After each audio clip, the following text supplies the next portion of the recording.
kita nggak ingat itu kita kaptennya kapalnya nabrak dinding itu. Nah itu yang saya ceritakan bagaimana apa itu puisi esai. Yang kita ada imajinasi di dalamnya, lalu yang kita tulis itu adalah imajinasinya. Tapi cerita utamanya, substansi dari peristiwa itu ceritakan kepada pembaca. Yang menolong adalah seperti tadi kata Joni, itu catatan kakinya. Kalau mereka baca catatan kaki, itu mereka langsung berikan sana. Tapi yang kita tulis dalam puisi esainya itu bukan peristiwa yang terjadi bukan faktanya yang kita tulis, tapi imajinasi kita dari membaca fakta itu. Itulah yang kita tulis. Nah dengan pengantar itu, saya memulai memberi contoh kepada siswa itu bagaimana menulis puisi esai. Lalu saya bertanya kepada mereka, peristiwa apa yang ingat oleh mereka saat itu untuk kita jadikan puisi esai secara spontan. Semua menunjuk dan memberikan contoh berita yang akan mereka tuliskan sebagai puisi esai. Yang takjub bagi saya adalah ingatan mereka panjang jauh sebelum mereka lahir.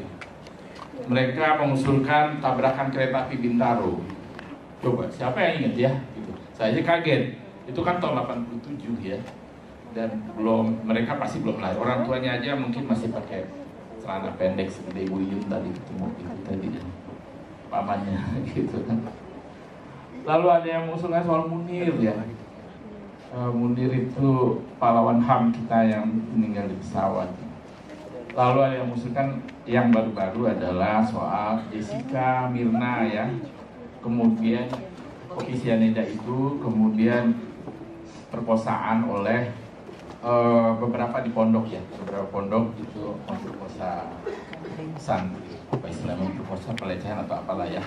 Gitu. Terus beberapa yang lainnya, yang saya jadi perhatian adalah bahwa mereka itu sebenarnya interaktifnya dengan lingkungan sosialnya itu ada terjadi. Mereka aware gitu ya, apa yang terjadi di lingkungannya.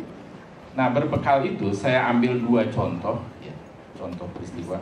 Tentu saja yang paling dekat ya, yang saya jadikan contoh, yaitu tentang kopi sianida ya. Nah saya ingatkan pada pelatihan itu, pada bengkel itu, tokoh utama kita ganti namanya ya. Tapi untuk latihan supaya cepat kita nama tetap Jessica dan Mirna. Setelah itu baru kita ganti setelah selesai gitu. Nah lalu kita bikin puisi spontan di satu catatan kaki sudah ada. Kita cari satu peristiwa tentang Jessica Mirna, kopi sianida itu.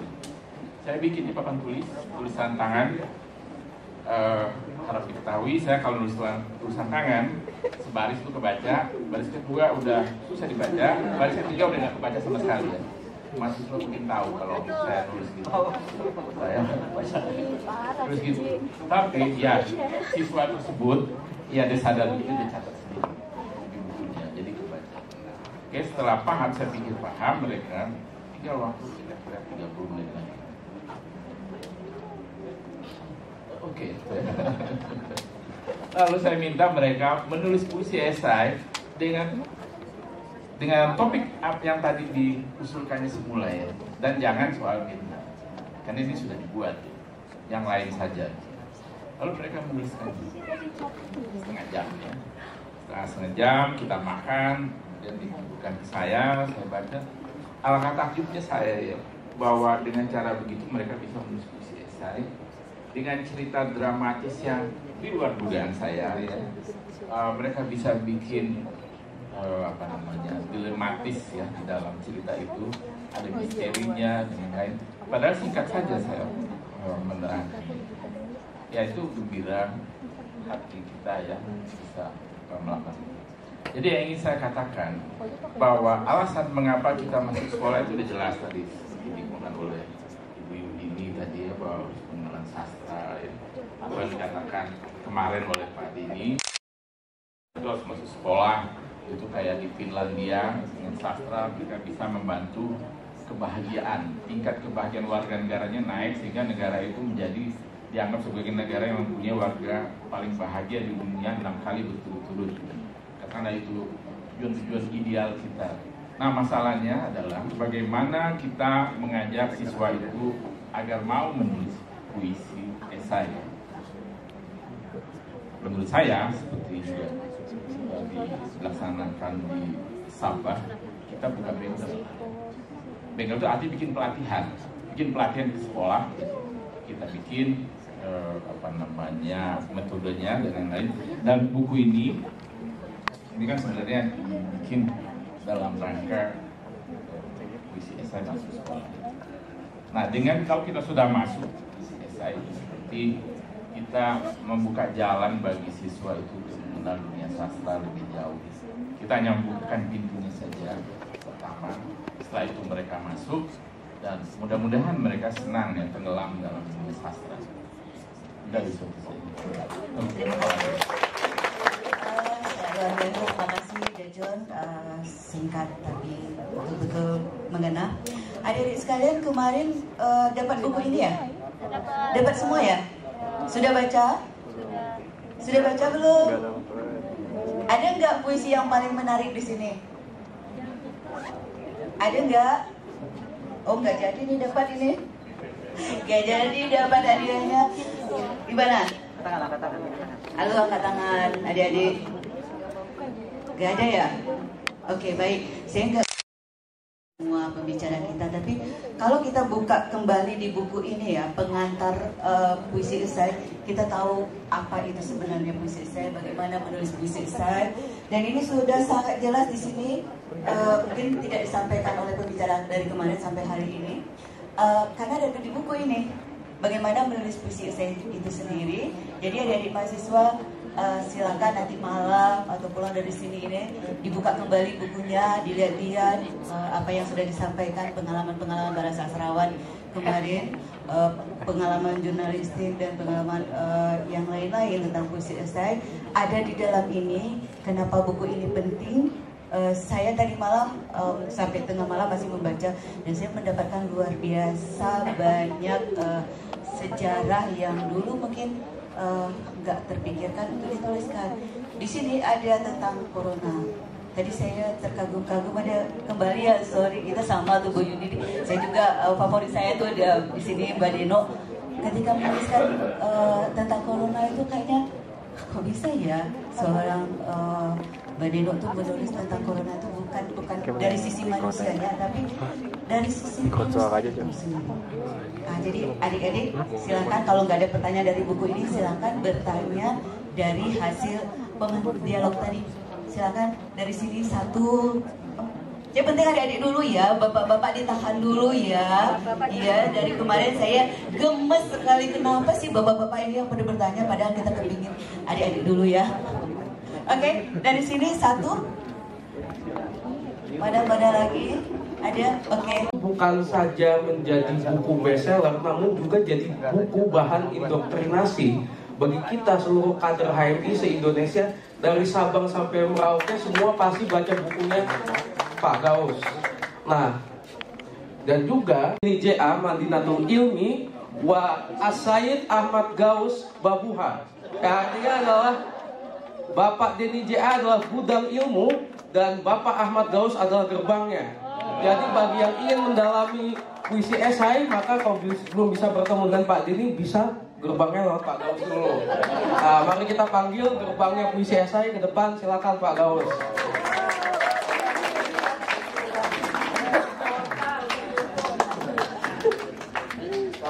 Pengantin mantap gitu.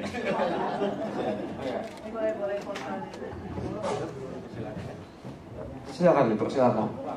Ya kan sebagai gerbangnya puisi esai kan harus memperkenalkan Pak. Itu lagu kasidah ya. Lagu kasidahnya tuh gini.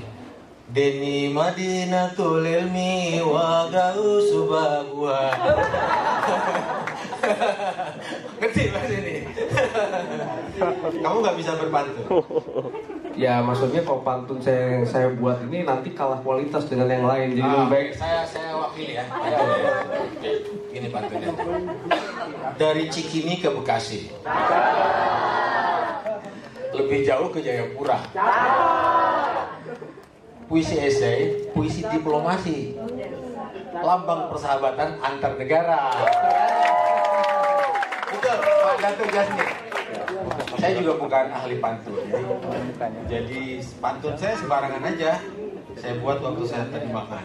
Kalau di Malaysia pantun itu sudah menjadi kehidupan sehari-hari ya. Saya lihat di flyer itu ada Roslan Madun, nggak hadir dia.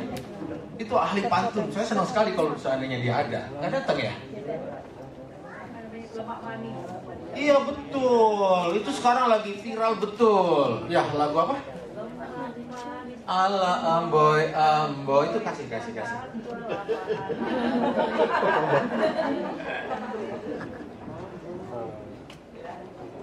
Gimana pertamanya? Bukan lemak pertamanya, itu kan rapnya. Hiburan dulu sebelum diskusi yang susah ini. Sopan santun anak Melayu, senyum terukir bila disapa.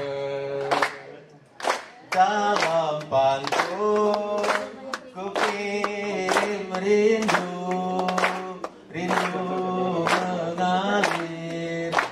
mengalir di dalam kata. Lemak manis ala amboy amboy, santan kelapa ala amboy amboy, ku pandanglah manis ala amboy amboy, anak siapa? Keren banget tuh. Saya udah selama ini. Udah ya. Sopan kesini Bang. Oke. Kita akan membahas sebuah film. Kita akan membahas sebuah film, judulnya itu Sapu Tangan Panggil. Kalau generasi saya, generasi John, generasi Ben, sangat akrab dengan sapu tangan. Kalau generasi Alpha, generasi sekarang anak-anak ini, saya nggak tahu apa mereka tahu sapu tangan itu seperti apa. Karena sudah diganti oleh tisu. Kalau dulu saya ingat sekali, John itu kalau kemana-mana dia selalu bawa sapu tangan. Dan di dalam sapu tangan itu diselipkan sisir. Iya John? Jadi kalau dia ketemu cewek, buru-buru dia ngeluarin sisirnya itu. Dan dia nggak bawa itu, nggak bawa minyak rambut. Jadi kalau ketemu cewek, gitu. Jadi sapu tangan itu simbol dari sebuah kenangan. Kalau saya perhatikan film ini, itu mengafirmasi atau mengkonfirmasi sebuah mitos di dalam masyarakat bahwa jangan sekali-kali memberi hadiah sapu tangan kepada pacar. Apa akibatnya? Putus kan kayak tadi kan? Dia ditinggalin sama Kalau mengusap air mata kekasih dengan sapu tangan atau tisu itu nggak apa-apa. Tapi kalau untuk diberikan kepada kekasih sapu tangan itu jangan. Mitos itu masih sampai sekarang masih dipegang. Percaya nggak adik-adik? Nggak tahu sapu tangan seperti apa. Oke, saya sudah membuat beberapa catatan dalam tablet saya. Ini tablet baru loh, keluaran terbaru, dan bisa langsung ditulis di sini. Karena saya sebetulnya agak gentar ini berdiri di sini, duduk di sini Mas Denny. Saya kan datang dari kemarin, saya perhatikan kemarin tuh pembicara masing-masing 3 orang. Sesi pagi 3 orang, sesi siang 3 orang, terus sesi tadi 3 orang juga. Ini kenapa saya sendiri di sini? Narasumber. Apa ini maksudnya, ini apa? Hah? Sesuai makom berarti amplopnya disesuaikan dong. 3 dirangkum jadi 1 ya. Banyak kan? Nah teman-teman, saya bukan kritikus film ya. Tapi saya sebagai seorang bekerja di lembaga sensor film. Jadi setiap hari saya nonton banyak sekali film. Dan saya juga keluar daerah untuk menyaksikan bagaimana hidupnya film di Indonesia. Nah, saya, ini teori saya sendiri loh, jangan dicatat ya. Menurut saya film yang bagus itu setidak-tidaknya memenuhi 2 syarat. Karena film itu dibuat untuk menggugah perasaan. Maka sebuah film yang berhasil adalah film yang mampu menyentuh hati. Apalagi sampai berurai air mata. Angkat tangan siapa yang nangis tadi nonton film Family. Saya termasuk nangis. Saya jarang sekali saya menitikkan air mata kalau nonton film. Tapi tadi saya menitikkan air mata. Menurut saya itu peristiwa luar biasa, tragis betul. Peristiwa yang dialami oleh Family. Perkosa beramai-ramai, dia berhenti kesakitan, tapi manusia biadab itu terus melakukan. Nggak perlu saya tanya istri saya ini calon dewan P3 ini istri saya ini. Dia nggak pernah ngeliat saya. Dulu dia pernah nonton film Kuch Kuch Hota Hai. Lantar dia nangis berkali-kali, dia nonton berapa kali itu selalu menangis. Tapi nonton film ini saya menangis. Karena menurut saya ini sebuah tragedi yang luar biasa. Nah, jadi sebuah film yang membuat kita sangat tersentuh, itu dia sudah berhasil sebagai sebuah film. Nah, kriteria yang kedua, film yang bagus itu adalah film yang diputar pada saat dia berakhir, atau film yang dimulai pada saat dia sudah ditutup layarnya. Film yang bagus. Maksudnya ngerti? Begitu film itu selesai, ada tulisan the end, kita keluar, di kepala kita muter. Di kepala kita baru mulai muter. Ini bagaimana kalau Pangin tadi begini, kalau Pangin begitu, kalau dia ketemu kok, kalau dia nggak pakai Indonesia dan sebagainya. Itu film yang bagus. Kalau film yang jelek itu selesai di bioskop. Begitu layar diturunkan, tulisan the end, kita keluar, makan hoka bento, makan yang lain. Itu udah selesai, kita lupa cerita filmnya. Tapi film yang bagus itu akan terus berputar di kepala kita ketika kita keluar dari bioskop. Saya kira ini termasuk film yang berhasil, Mas Dev. Ini ada di bioskop kan film ini, Mas Dev? Belum. Itu orang pasangan dulu.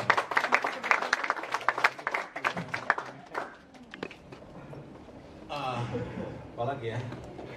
Nah, karena waktu saya nggak terlalu banyak ya, saya nggak mau banyak-banyak, kekelamaan nanti.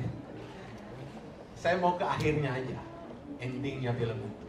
Akhirnya Pangin kembali ke tanah air. Itu tidak mudah. Karena melalui sebuah pergulatan batin yang luar biasa antara cinta dan benci. Dia punya alasan yang lengkap untuk membenci Indonesia. Ya kan? Dia menjadi korban perkosaan dan tidak ada yang menolong di negerinya sendiri.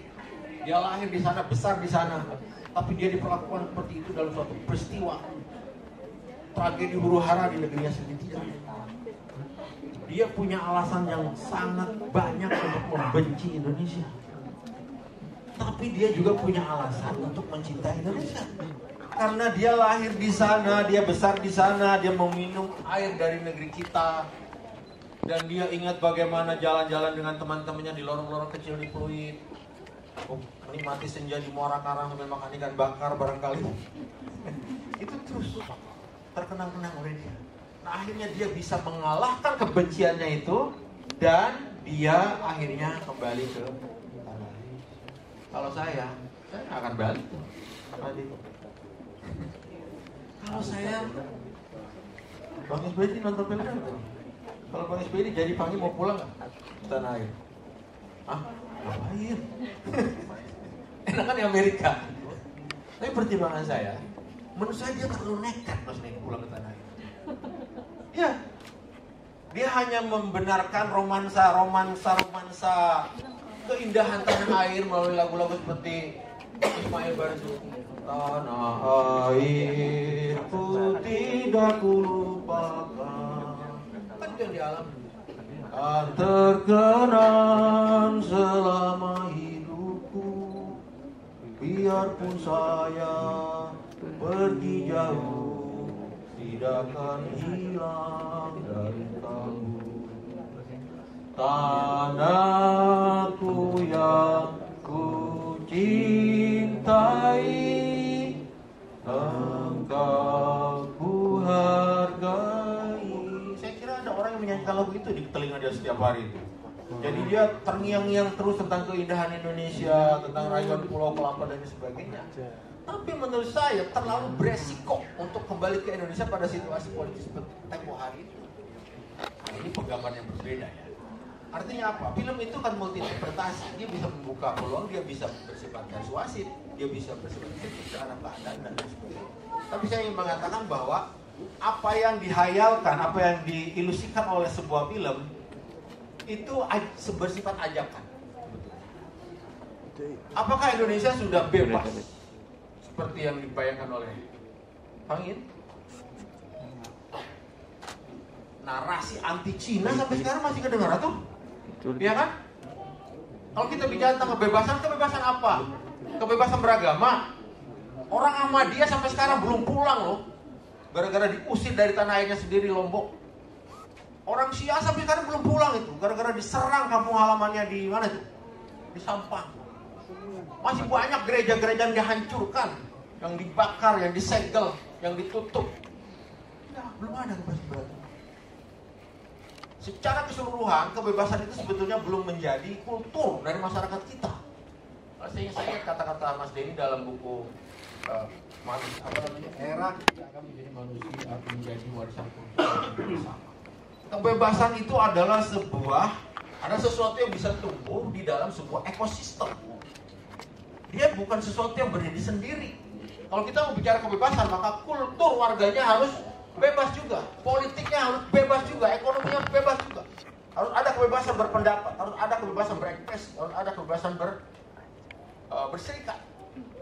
Jadi dia bukan fenomena yang berdiri sendiri.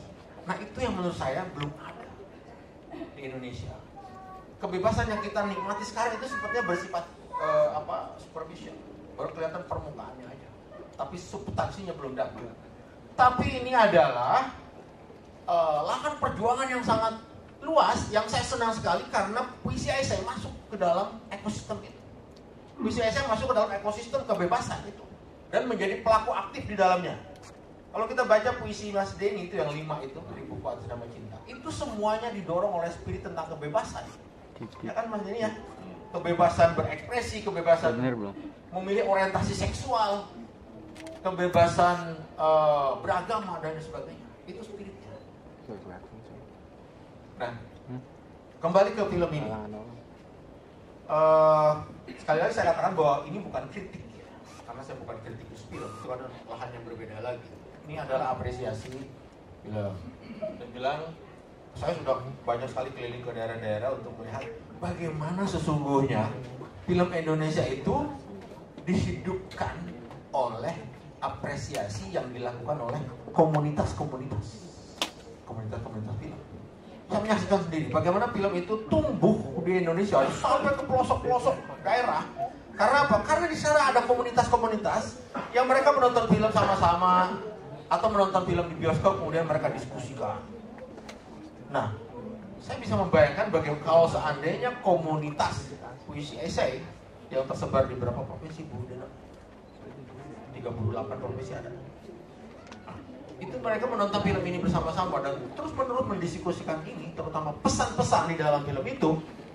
Saya kira suatu saat nanti film puisi esai ini juga akan masuk ke dalam ekosistem perfilman nasional. Kalau sekarang kan belum. Kalau kita bicara soal film sekarang ini, maka yang kita maksud itu kan film layar lebar.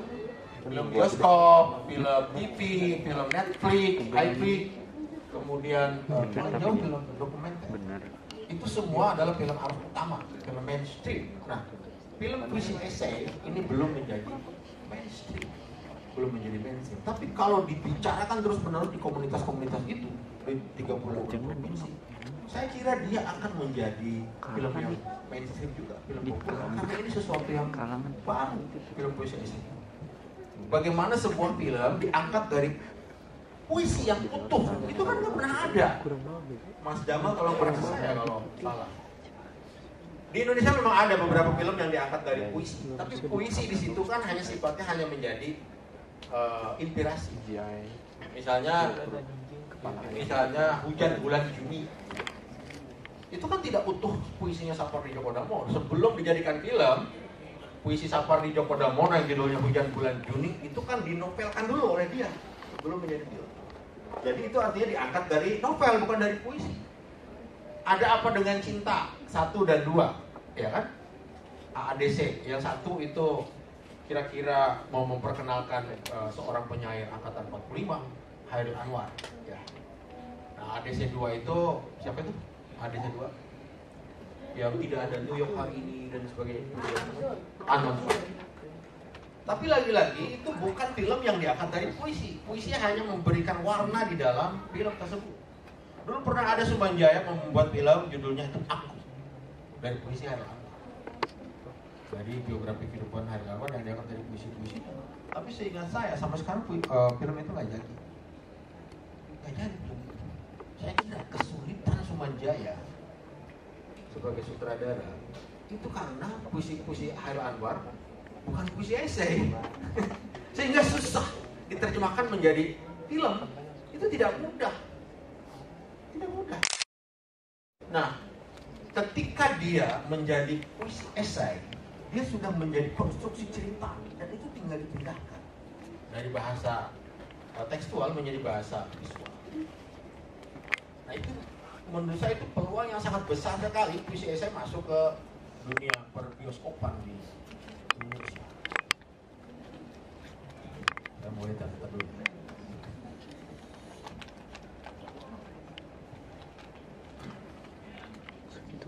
Nah, menurut saya format yang penting itu adalah sinema politika.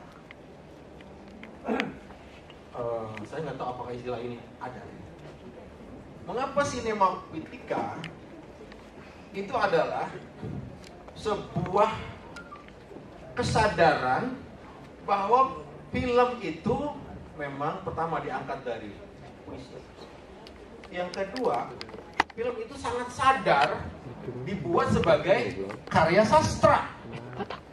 Saya kira pernah ada perdebatan mengenai film itu karya sastra atau bukan. Mas Denny tetap dalam perdebatan mengenai. Mas Denny berpandangan bahwa film itu karya sastra. Saya termasuk berpandangan sama. Banyak orang yang mengatakan film bukan karya sastra karena karya sastra itu katanya harus tertulis. 3 menit lagi. Oh, 3 menit lagi. Karya sastra katanya harus tertulis. Padahal kita mengenal ada yang disebut sastralisan. Pernah dengar istilah sastralisan? Sastralisan itu termasuk dongeng, termasuk hikayat. Itu kan tidak tertulis. Masuk sastra juga. Jadi menurut saya film itu juga termasuk.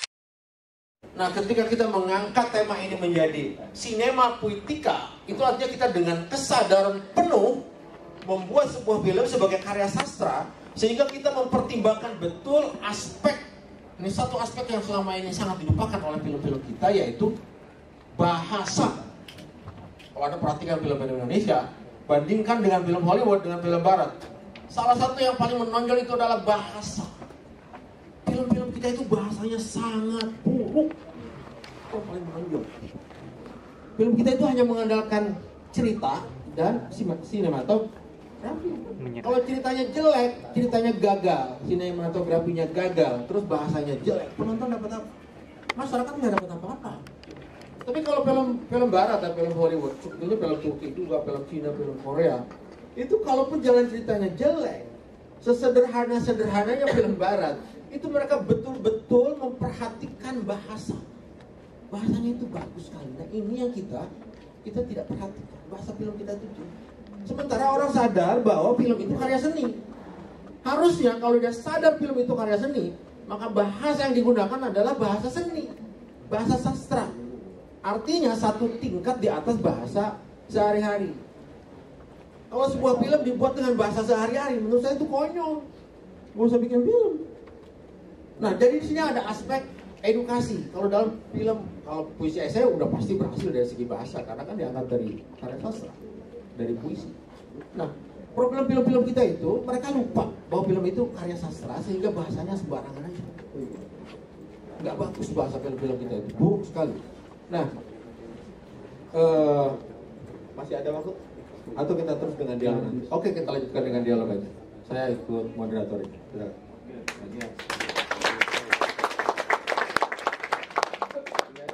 sekarang buka sesi penanya. Ini untuk 3 penanya, ini ada hadiah spesial yaitu buku.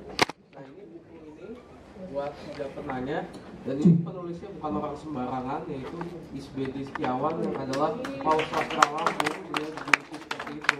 Jadi bagi siapapun yang bertanya akan dapat hadiah 3 buku banyak penanya.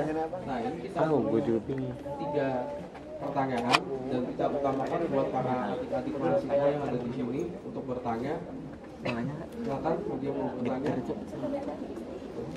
Karena kenapa kita beri kesempatan ke adik-adik mahasiswa, biar selama ini ada perspektif baru. Karena kemarin kan para seniman yang bertanya, biar kita tahu pandangan-pandangan dari para mahasiswa kurang lebih bagaimana terhadap acara Festival Puisi Hesa ini. Film ini bagaimana?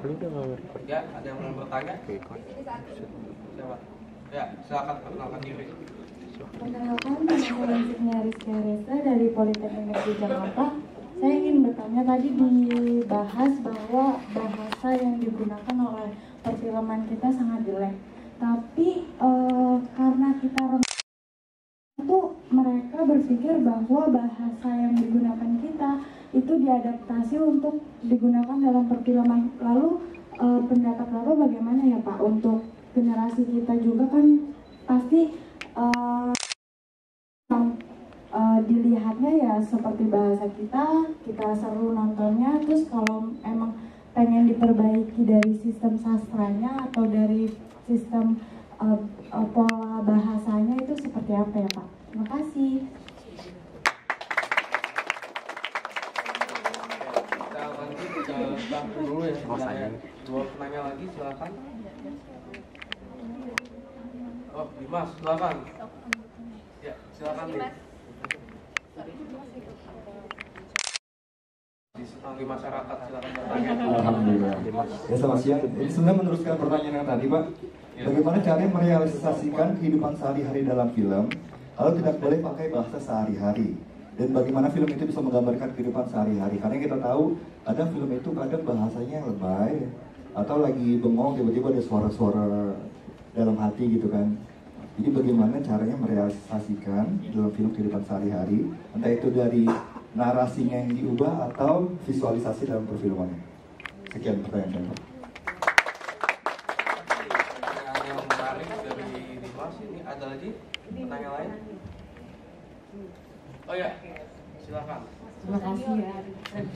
Ini saya begitu melihat film ini,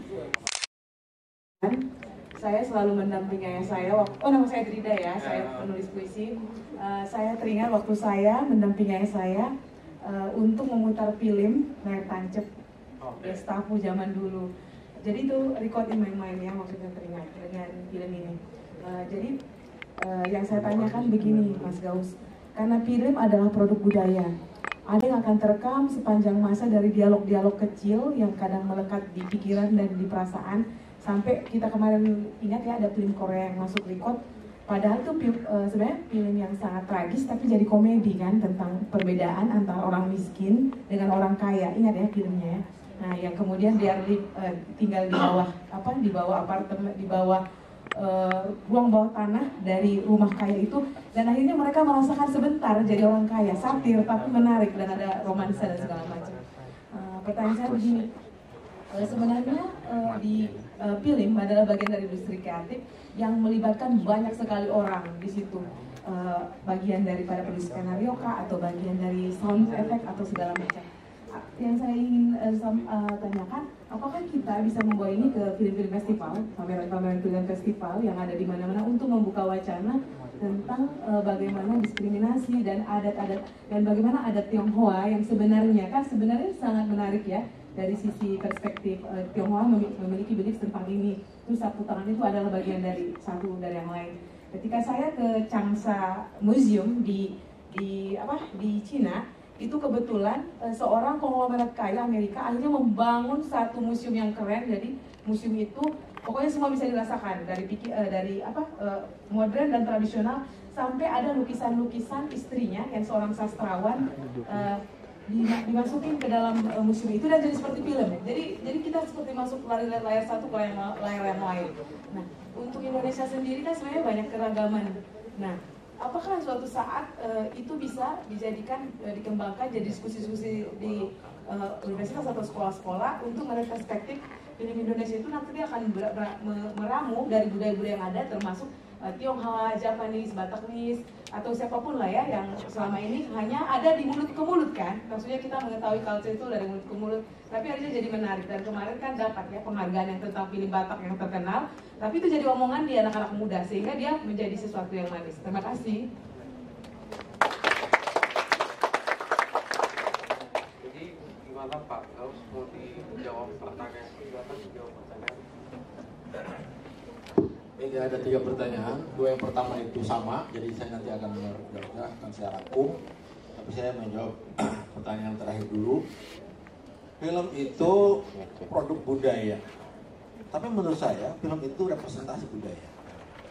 Sebab kalau kita berhenti pada produk budaya, maka kita hanya akan membuat film sebagai sebuah tuntutan produksi.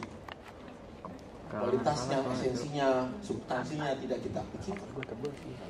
Mungkin dia sudah dapat proyek dari pemerintah untuk membuat film ini itu. Jadi tujuannya hanya memproduksi. Saya kira pemahamannya digeser sedikit, karena ini penting sekali. Ketika kita mengatakan film itu adalah representasi budaya, maka dia mewakili jiwa kita. Film tidak dibuat secara serampangan, asal jadi. Tapi film itu mewakili watak dari masyarakatnya, apa yang berdenyut dalam dinamika sosial itu ada di dalam film. Muncul, sehingga orang melihat film itu, seperti tadi itu kita menyaksikan film itu, kita terbawa, hati, jiwa, pikiran kita terbawa, sampai menangis. Nah itu kalau film sebagai representasi budaya. Cuman memang paradigm shift ya, perubahan paradigma ini agak sulit. Karena saya kira Kemendikbud sendiri atau Dirjen Budaya masih memahami film sebagai produk budaya, bukan representasi budaya. Mudah-mudahan kesananya nanti film-film puisi esai akan didorong sebagai representasi budaya. Nah kemudian tadi itu mengenai bahasa di dalam film. Jadi gini Pak Datuk ya, saya mau sedikit curhat. Bahasa Indonesia itu agak berbeda dengan bahasa Malaysia. Bahasa Malaysia itu terutama yang diwakili oleh film Upin Ipin itu sangat disukai oleh anak-anak Indonesia. Mengapa? Karena enak didengar. Ini yang luput dan dilupakan oleh masyarakat Indonesia. Bahasa adalah irama, ya kan? Makanya dulu masyarakat kita tuh sangat konsen membuat pepatah, peribahasa, pantun yang pola-polanya itu tetap sehingga bahasa itu menjadi sangat indah. Itu yang sudah dilupakan. Pantun sudah hilang. Siapa yang diajarkan pantun sekarang di sekolah? Masih ada nggak sih? Bagus sekolah, tapi itu kan baru belakangan. Sempat hilang tuh beberapa tahun. Padahal pantun itu adalah satu pola keindahan dalam berbahasa yang kalau kita tidak biasa berpuisi, tapi kita menggunakan pola pantun saja, itu sudah cukup memenuhi unsur-unsur keindahan. Makanya lagu-lagu itu kan dulu dibuat polanya itu pantun, karena dia mudah diingat, yang kedua dia indah. Ya, lagu-lagu anak-anak tuh hampir semuanya pantun. Nenek moyangku seorang pelaut, gemar mengarung luas samudra, lagi menerjang ombak tiada takut, menempuh badai sudah biasa. Itu pantun dengan pola AB. Banyak puluhan tahun bahasa Indonesia ini didorong menjadi bahasa politik. Tujuannya untuk apa? Tujuan untuk persatuan Indonesia. Seolah-olah Indonesia ini terpecah belah kayak dulu. Hello, dari Sabang sampai Merauke ini bahasa Indonesia tuh sekarang sudah berbahasa Indonesia. Semua itu Bang Isbedi. Kalau Bang Isbedi datang ke perbatasan Papua dan Papua Nugini, ada ibu-ibu jualan nasi kuning di situ, nenek-nenek, dia sudah berbahasa Indonesia. Jadi sebetulnya politik bahasa Indonesia itu sudah sukses. Dari mulai Pak Karno, Pak Harto, harusnya sudah dihentikan. Harusnya kita sudah masuk ke ranah yang berbeda. Sudah bukan lagi bahasa Indonesia yang baik dan benar, gitu maksud saya. Sekarang kan kita selalu diajarkannya bahasa Indonesia yang baik dan benar. Itu sudah menjadi pola pikir, sudah menjadi paradigma kita, sehingga bahasa Indonesia itu menjadi bahasa yang mati sebetulnya. Bahasa yang kaku, bahasa birokrasi. Bahasa Indonesia itu hanya bisa digunakan untuk debat, untuk pidato, untuk membuli orang, untuk mencaci maki. Tapi giliran merayu pacar nggak bisa. Karena kan meraih pacar dengan bahasa puisi. Dan puisi itu indah, ya kan? Jadi dia kaku, dia nggak bisa meraih pacar gini. Setelah mempertimbangkan aspek-aspek geopolitik, historis, dan alter ekonomi, saya memutuskan saya akan mencintaimu. Oh, gila itu. Karena nggak terbiasa menggunakan bahasa yang indah. Jadi aspek estetika ini yang hilang dari bahasa Indonesia. Terus-menerus bahasa Indonesia dorong menjadi bahasa birokrasi. Nah karena itu menurut saya, puisi esai, entah dalam wujud film atau dalam wujud kertas, itu punya peran yang luar biasa untuk memulihkan kembali bahasa yang indah yang selama ini hilang. Kalau itu tidak terjadi, maka bahasa Indonesia akan mati. Bahasa Indonesia akan mati. Bahasa Indonesia hanya akan menjadi alat komunikasi untuk jualan, transaksi, untuk nulis di Facebook. Tapi bahasa Indonesia akan mati. Dia dalam pengertian mati itu, dia hanya menjadi alat komunikasi, tidak menjadi alat untuk ekspresikan keindahan. Kalau tidak ada lagi orang yang menulis puisi, selesai sudah bahasa Indonesia. Sekarang ini kalau kita mau tahu bahasa Indonesia itu indah di mana? Kan kita harus baca puisi. Puisi Sapardi, puisi Kang Jamal, puisi Agus Sarjono. Baru kita tahu, oh ternyata bahasa Indonesia itu indah. Kok selama ini yang diajarkan baik dan benar terus? Jadi kurang itu sebetulnya Mas Agus, Kang Agus. Bahasa Indonesia yang baik, benar dan indah itu yang hilang. Sebab dari dulu masyarakat kita biasa berbahasa indah, yaitu pantun, hikayat dan lain sebagainya itu bahasa Indonesia yang indah. Nah ini yang tidak masuk ke dalam film kita. Ini gejala ini bukan hanya dalam film loh. Masuk juga ke dalam debat-debat di televisi. Mana ada bahasa yang bagus dari tokoh-tokoh kita? Enggak ada. Tapi kalau Soekarno pidato, itu orang 2 jam gak bakal bukan hanya isi yang bagus, tapi bahasanya bagus. Mengapa? Karena Soekarno membaca karya sastra. Ya enggak Kang Agus? Soekarno membaca karya sastra. Di hadapan sidang parlemen Majelis Konstituante tahun 58 dia bilang begini, saudara-saudara sekalian yang saya hormati, saya harap saudara-saudara sudah membaca buku puisi esai, bukan puisi esai, puisi apa namanya itu yang di Pahing Komedi itu. Di Pahing Komedi itu puisi apa? Itu bukan puisi juga kan? Dante Alighieri. Saya harap Anda sudah membaca puisi novel sebetulnya ya, bentuknya novel tapi puisi panjang. Saya harap saudara-saudara semua sudah membaca novel Dante Alighieri yang 3 jilid itu. Purgatorio, Falconya itu. Dia bilang itu, isi novel itu hampir sama dengan jalannya revolusi kita. Apa artinya? Soekarno, seorang presiden masih membaca novel, membaca karya sastra. Karena itu bahasa dia terjaga betul, bahasanya bagus. Pak Jokowi baca novel apa enggak? Nah itu saya kira kita harus kembali membangkitkan estetika bahasa Indonesia, sehingga bahasa Indonesia kembali menjadi bahasa yang indah. Ketika orang disuruh nulis surat cinta, dia nggak gagap. Kalau kayak gini kan saya lagi ini suruh, tolong dong bikinkan surat cinta, saya bayar. gitu dulu ya. Sama sekalian tadi apa? Sedikit lagi. Ini masih ada pertanyaan? Masih kan tadi itu pertanyaan buat katanya buat penanya yang akhir kan, tadi kan ada 3 pertanyaan. Nah tadi kan katanya akhir mau dijawab dulu yang pertama dan kedua tadi. Udah ya, berarti yang tinggal ketiga. Oke, kurang puas dia. Jadi bukan hanya karya film yang kehilangan estetika bahasa, bukan hanya bahasa publik yang kehilangan estetika bahasa. Coba Anda bayangkan, lagu-lagu kita, kalau kita bandingkan dengan lagu-lagu zamannya Ebit G. Ade, Club Project, Titik Puspa, Krisyo dan sebagainya, itu jauh. Memang sekarang ada beberapa yang bagus ya, kayak Payung Teduh, apalagi itu, yang Kala Oktober itu. Ada beberapa yang bagus, tapi mainstreamnya lagu-lagu sekarang itu lagu-lagu buruk dari segi bahasa. Karena orang tidak sadar ketika menulis lagu bahwa lagu itu adalah puisi. Kalau dia sadar menulis lagu itu bahwa lagu itu adalah puisi, maka dia akan membuat karya yang indah sekali, karya lagu yang indah sekali. Nah kalau Ebit, ya dia bukan hanya penyanyi, dia kan penyair juga. Ebit itu dia sadar betul ketika dia menulis lagu itu adalah puisi, makanya lagu-lagunya indah itu. Apa tuh misalnya Elit Esok Pagi, Cintaku Kandas di Rerumputan, indah sekali. Lagu dulu itu lagu dangdut aja Pak, lagu itu enak. Ada judul lagu dangdut itu Bulan di Ranting Cemara. Itu keren banget. Itu sangat puitis. Ya judulnya itu lagu dangdut loh, sangat puitis. Ya.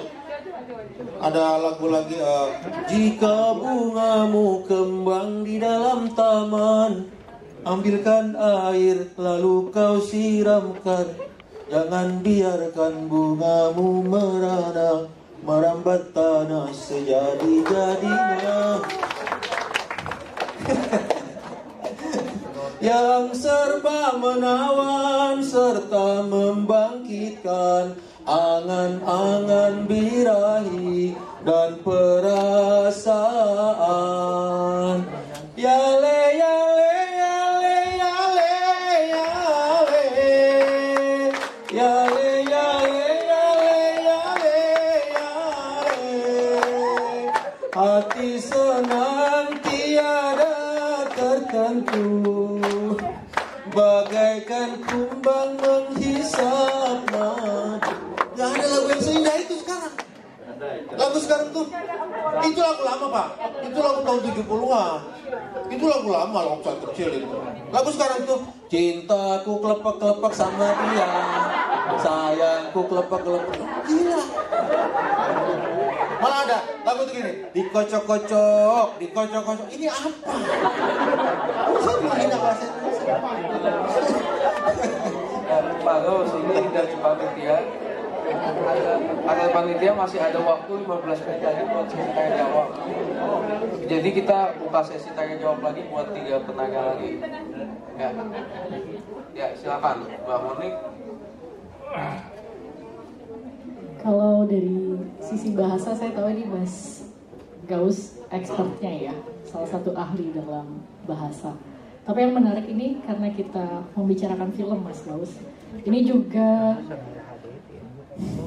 ironi. Jadi Mas Denny ini kan baru saja membuat film dengan PFN, perusahaan film negara. Dan saya spill ya, istilahnya sekarang spill. Saya spill aja bahwa bahkan pimpinan PFN yang sekarang bicara dengan saya, dan waktu itu ada Mas Denny juga. Mereka sekarang memproduksi banyak sekali film horor, Mas Gaus. Kenapa? Karena katanya itu yang laku di pasaran. Dan jika kita ingin shifting the paradigm tadi yang Mas Gaus berikan ke kami, bahwa memang film ini masih jadi produk gitu. Bagaimana dia bisa menjadi representasi budaya, itu jika anak-anak, jika konsumen, penikmat film, ini masih mencarinya film-film entertainment yang shallow, yang dangkal. Saya nggak bilang film horor itu dangkal. Banyak film-film horor yang menurut saya saat zaman saya kecil itu lebih seram dan lebih kena budaya-budaya di Indonesia begitu ya. Nah ini yang saya mau, gimana Mas Gaus melihat industri film Indonesia yang yang menurut saya juga susah berkembang kalau misalnya konsumennya, yaitu kita sendiri, ini kritik ke kita sendiri. Kenapa kita masih mau menikmati film-film seperti itu? Gitu Mas Gaus.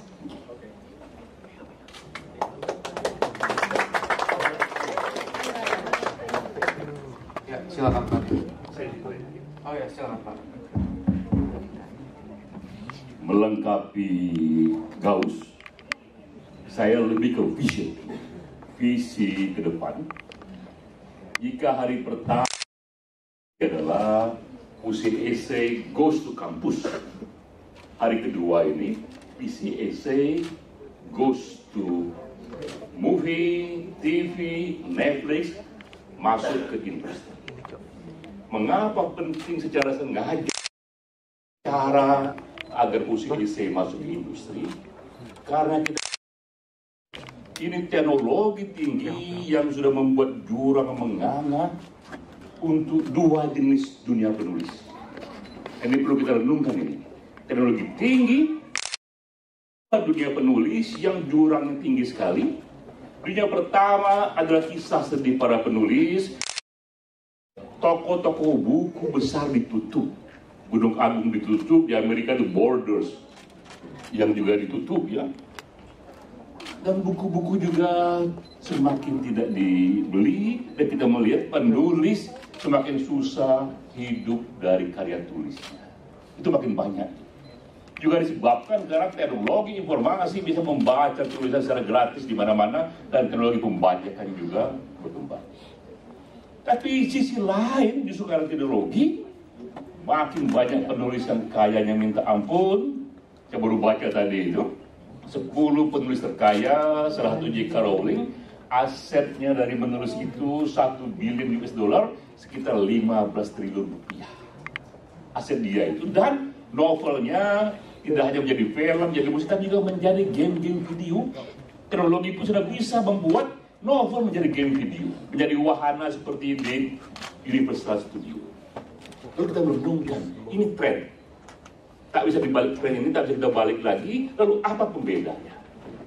Apa yang membuat J.K. Rowling begitu sukses? Ada Stephen King juga sukses di sana, James Patterson. Tapi yang lain ini majority kebanyakan terkulai karena teknologi. Yang membedakan adalah koneksi kepada industri. Maka semua karya-karya tulis yang masuk industri, masuk TV, masuk ke Netflix, masuk ke layar lebar, itu yang bertahan. Nah, kita jika membaca tren itu, dan kita seorang aktivis dari kesenian, why not? Kita mencoba juga masuk ke sana, sekecil apapun ikhtiar itu, tapi pelan-pelan kita tahu jalan pertama sudah dibuat. Nah, itu sebabnya mengapa susah payah kita buat film ini sebagai rintisan. Bahwa puisi esai, bahkan lebih dari puisi-puisi lain, paling potensial untuk diangkat menjadi film layar lebar karena 2 perkara. Berbeda puisi lain. Pertama, puisi esai mengangkat kisah sebenarnya, fakta sebenarnya. Kisah itu sendiri sudah meledak menjadi isu yang orang tahu. Orang tahu ini kisah 98 ini. Orang tahu kisah misalnya satu pertengkaran di Sambas versus Madura itu. Orang juga tahu misalnya juga konflik besar di Maluku antara Kristen dan Muslim. Sudah ada bahan yang orang tahu yang kental sekali dalam memori publik. Itu pertama puisi esai karena dia diketahui orang. Yang kedua juga di puisi esai itu sudah ada cerita. Storytelling bagian dari puisi esai, dan memang kita mengatakan bahwa kekuatan puisi esai terutama di samping kata-kata yang indah, tapi terutama pada keindahan ceritanya itu yang menyentuh itu, sehingga dengan sendirinya dengan fakta yang kuat, dengan plot-plot yang sudah ada, dia lebih mudah sekali diterjemahkan menjadi film lebar, masuk ke TV, masuk ke Netflix, masuk ke bioskop. Nah, itulah masa depan ekonomi bagi para penyair. Apakah kita berhasil atau tidak, itu kita upayakan. Tapi kita sudah mencoba itu, Mbak Denok salah satunya dengan teman-teman sudah menerjemahkan puisi esai menjadi skenario film. Jika saya tak salah sudah berjumlah 35 skenario. Dari puisi esai dari Aceh sampai Papua, termasuk juga karyanya Mbak Kemalawati dan lain-lain, sudah menjadi skenario film. Kenapa dikerjakan? Karena kita tahu ujung dari semua ini nanti, tren zaman itu adalah dia harus mencoba masuk industri, dan nanti sejarah melihatnya bahwa ternyata memang puisi esai ini bisa mengantar lebih cepat karya sastra dalam bentuk puisi menjadi industri, menjadi film. Selama ini novel menjadi film, pelan-pelan puisi esai pun menjadi film. Jadi hari kedua itu visionnya. Hari pertama tadi puisi esai masuk ke kampus, hari kedua puisi esai masuk ke bioskop, ke TV, dan ke Netflix. Demikian kira-kira. Terima kasih banyak penjelasannya Pak.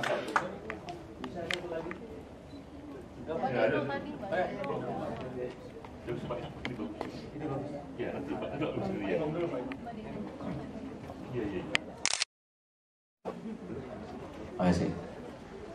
Kita berangkat dari pemikiran yang sama ya, Mas Gaus ya. Bacaannya, saya banyak membaca Ulumul Quran, perdebatan Hamid Basaib, kemudian Amin Abdullah, Hafidh Johan, dan juga diskusi Nasir Ahmed Abu Zaid, Azhar Ali Jinar ya. Nah kalau berangkat dari situ, saya sudah bisa menduga bagaimana pemikiran Mas Gaus itu ya. Nah ini kita lompat ke yang lain terkait dengan bahasa kita jelek gitu ya. Justru saya punya sudut pandang yang berbeda. Bahasa Indonesia itu bahasa egaliter, tidak bergender. Itu kata Lakoff di dalam kajian sosiolinguistik. Artinya bahwa bahasa ini representasi budaya kita, bahwa kebudayaan kita itu tidak memandang laki dan perempuan sesuatu yang berbeda, tetapi dia egaliter, equal. Nah itulah hebatnya bahasa kita. Kalau Barat itu membedakan karena dia sexist language, bahasa yang berjenis kelamin, perempuan she, laki-laki he. Nah, dia tidak egaliter. Kalau kita berbicara itu bahasa Indonesia itu jauh di atas segalanya. Bahasa Barat, bahasa Eropa di bawah kita. Itu yang dikatakan oleh Sapir-Whorf ya di dalam kajian antropologi. Jadi kalau kita berbicara bagus dan tidak gitu ya, bahasa kita itu kan beragam, ragam baku, ragam non baku. Yang tadi dibicarakan itu adalah ragam non baku. Nah kalau kita mengharap bahwa bahasa kita itu mau dibakukan, justru kalau menurut saya lucu. Iya. Dan kita punya juga bahasa puisi. Nah, itulah hebatnya kita punya ragam. Kalau di Barat itu bahasa Inggris itu cuman kebanyakan dalam satu ragam saja. Jadi bahasa hari-hari, colloquial language itu dengan bahasa formal itu hampir mirip saja. Jadi keberagaman itulah yang menurut saya justru masih lebih hebat bahasa Indonesia. Nah persoalan kemudian bahwa kita ini ada nuansa politis, terlalu birokratis terkait dengan apa istilahnya sosialisasi bahasa Indonesia ke seluruh Indonesia, itu tuh memang benar. Artinya memang disengajakan. Karena apa? Bahasa itu adalah politis. Bisa dikaji dalam catatan Enerhagen, language policy. Intinya aja waktunya tinggal 3 menit. Saya artinya bahwa bahasa kita tidak bisa dilihat dari satu sisi yang seperti itu karena kita punya ragam kebahasaan dan justru kita mengkontekstualkan bahasa anak-anak di dalam film itu menghargai kita. Oke, itu saja. Ya, terima kasih.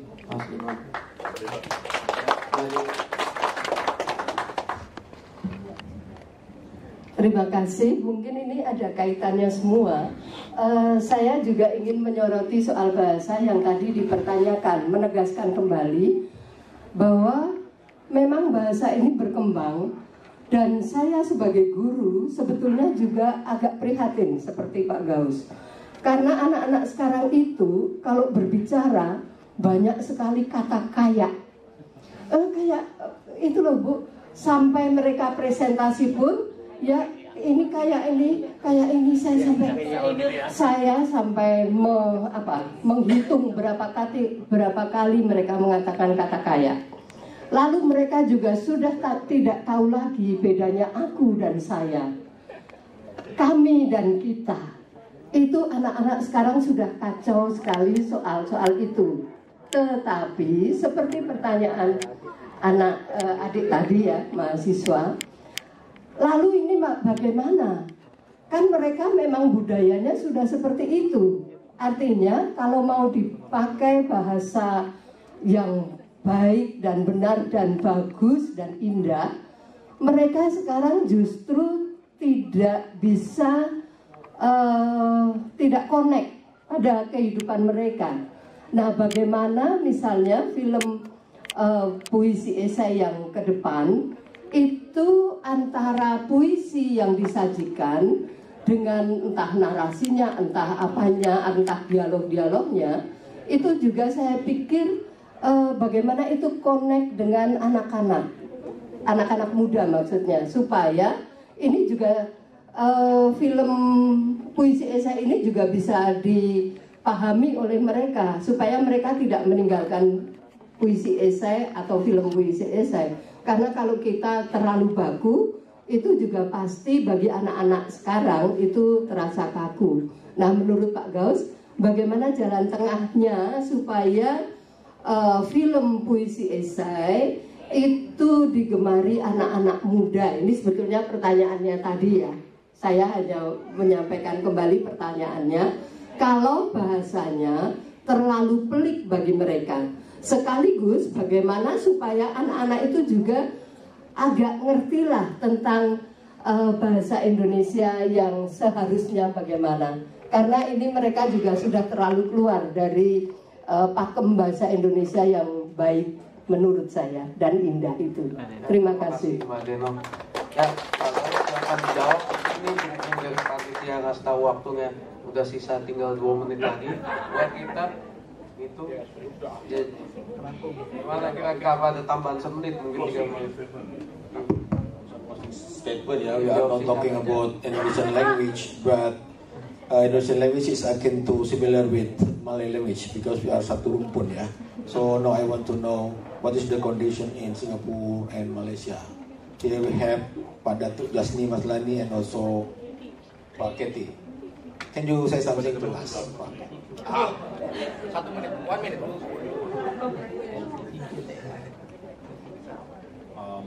I have to speak in English.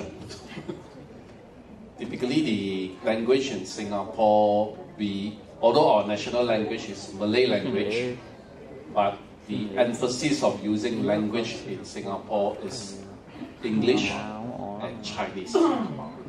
Reason being, it's more what they call commercial wise, it's more used internationally. Chinese, you know, the China market. English is accepted almost worldwide. Yeah. So although national language in Singapore is Malay, all right, but it's hardly used in Singapore. The national song is actually in Malay language, for your information. Yeah. So the only Malay language I can know is the national song. Thank you. Saya menangkap isu ini saja. Puisi isi itu bahasanya mudah. Satu. Kedua, saya baru menonton film Silent. Film itu dari awal hingga akhir satu dialog pun tidak ada. Nah, jadi puisi isi juga bisa difilmkan, tetapi bahasanya boleh dimudahkan. Dan kalau tidak ada bahasa juga, ada dialog juga, bisa jadi puisi isi. Saya pikir begitu. Terima kasih.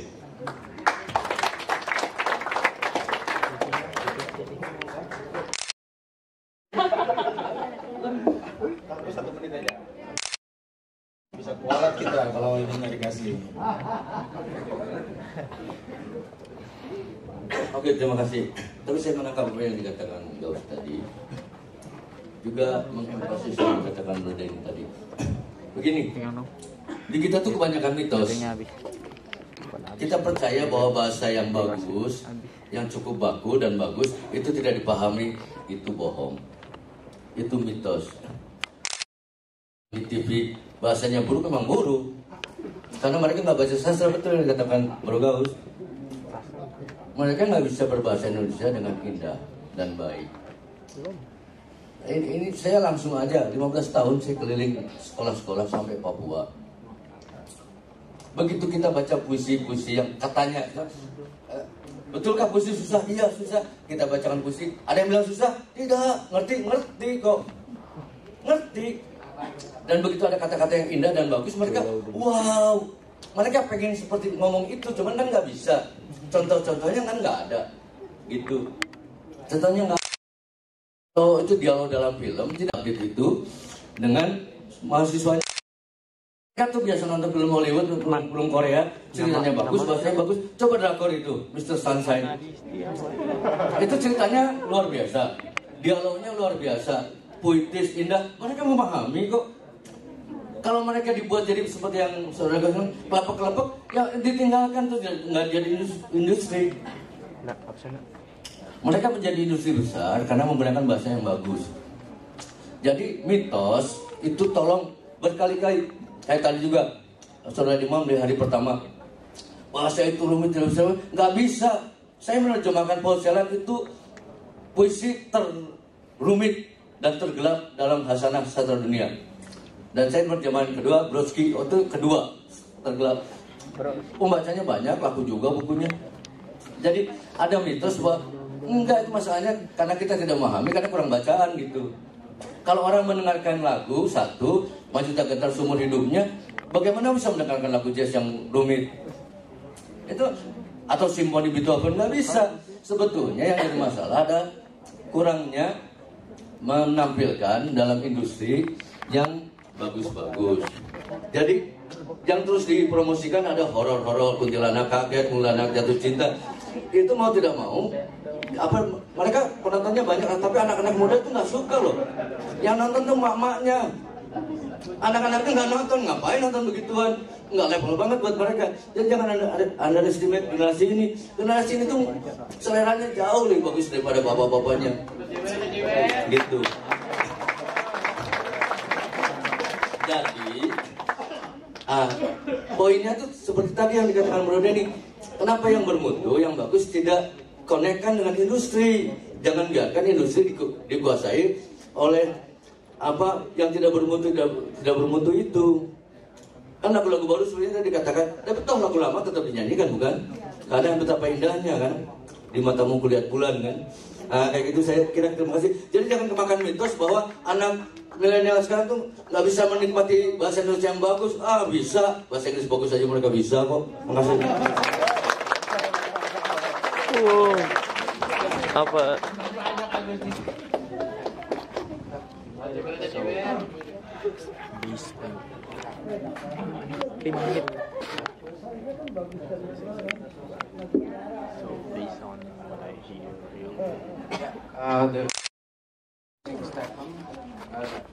Ya, jadi dari diskusi yang sangat padat siang ini kita sudah simpulkan ya bahwa dari berbagai hal tadi dari keterangan saya simpulkan bahwa intinya menurut Pak Gaus bahwa ada dua syarat bagi sebuah film untuk disebut film bagus. Pertama, menggugah perasaan, jadi siapapun yang nonton merasa tergugah habis menonton. Kedua, film yang diputar saat dia berakhir. Jadi maksudnya ketika film itu udah di end, masih terngiang-ngiang, dia mikirkan kenapa ceritanya bisa seperti itu. Nah itu kurang lebih kebetulan film Sapu Tangan Panggil ini telah memenuhi dua unsur tersebut. Karena dari tadi banyak sekali dari kita yang nonton film Sapu Tangan Panggil dan kita menangis di sini kan. Dan juga tadi menyambung ya apa yang Pak Gaus katakan tentang retorika anti orang Tionghoa ya.